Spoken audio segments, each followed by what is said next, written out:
ইনকিলাব মঞ্চের মুখপাত্র শরীফ ওসমান হাদীর মৃত্যুর খবরে তোলপাড় সোশ্যাল মিডিয়া, নড়ে উঠেছে গোটা দেশ, নেমেছে শোকের ছায়া। সামাজিক মাধ্যমে রাজনৈতিক, ইসলামিক স্কলার সহ দেশের বিভিন্ন স্তরের মানুষ গভীর শোক প্রকাশ করেছেন।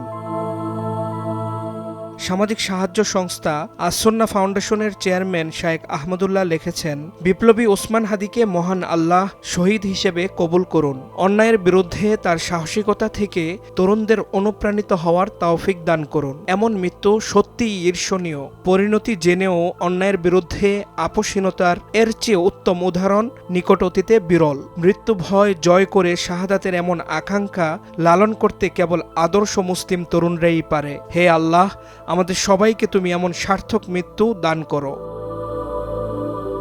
ওসমান হাদীর মৃত্যুতে সামাজিক মাধ্যম ফেসবুকে প্রতিক্রিয়ায় মাওলানা মিজানুর রহমান আজহারি লিখেছেন, আবরার, ফাহাদ, আবু সাঈদের কাতারে যুক্ত হলেন ওসমান হাদী। ইন্না লিল্লাহি ওয়া ইন্না ইলাইহি রাজিউন। আল্লাহ ওসমান হাদীর আত্মত্যাগকে কবুল করুন, শাহাদাতের সর্বোচ্চ মর্যাদা দান করুন এবং জান্নাতের মেহমান বানিয়ে নিন।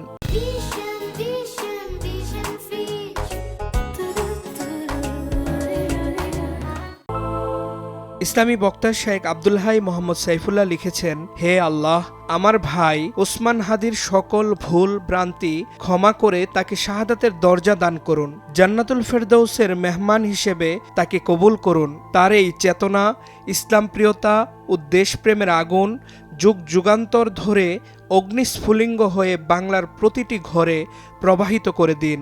হাদীর মৃত্যুতে সংক্ষিপ্ত পোস্টে শায়েখ আবদুল্লাহ বিন আব্দুর রাজ্জাক লিখেছেন, জুমার দিন গুলিবিদ্ধ, জুমার দিন মৃত্যু।